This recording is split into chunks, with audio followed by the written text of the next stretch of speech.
Welcome to Training Day with Coach PJ. Today I'm going to take you through the med ball rotational shot put.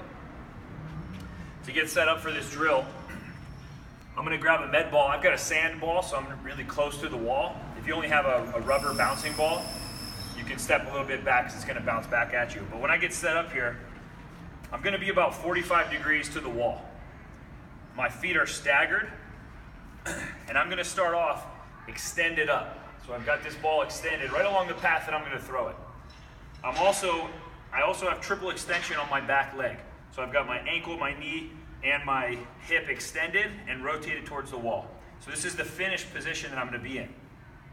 From here, I'm going to bring the ball back and load my hip back. So I'm rotating my body, loading my hip back, and bringing my elbow in, all along that same pathway. So I'm patterning the throw. So I'm going to start here, I'm going to rotate back, extend back out, rotate back, extend back out. So I'm going through that pattern to try to retrain this pattern. That's what I'm doing with my fighters right now, is retraining this rotational pattern so I can understand how to absorb and produce force in this plane of motion.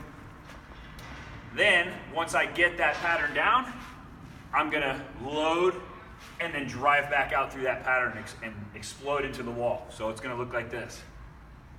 Load. So when I extend, everything should stay along that same pattern. So as I rotate my hip down, everything's connected from my torso. I'm rotating down and then I'm driving off this back foot like I'm trying to throw my right pocket at the wall, straight up. So here, then I finish by extending my arm. If you drew a straight line from my wrist straight down my body, it should connect along the same pathway down to my back foot where I'm producing that force from.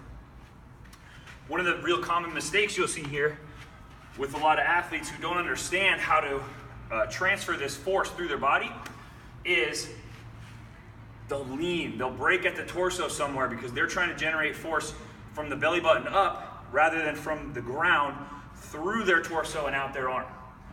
Another big common mistake is elbow position. If my elbow position changes, the force that I'm going to be able to apply is now going to be straight forward, but I'm trying to drive down and up for this drill. So I'll show you one more time. Nice and slow, going through that pattern to make sure we have a good load, absorb, and then produce that force as fast as you can. I'm programming this one right now for 3 sets of 5 reps on each side, really taking our time. We're going a little bit heavier on some of the med balls too because I really want them working on producing that force. So I'm not super concerned about the speed, but this is only a 10-pound med ball. So when I say a little heavier, anywhere from probably 8 to 15 pounds depending on the strength of the athlete. And really working on just that pattern and producing that force. You'll see a lot too, athletes are going to struggle on their non-dominant side. So I'll usually start them on their non-dominant side so we can really work on restoring that pattern and then getting them set up for our next phase where we're going to be using that same exact pattern in a much faster, more explosive exercise.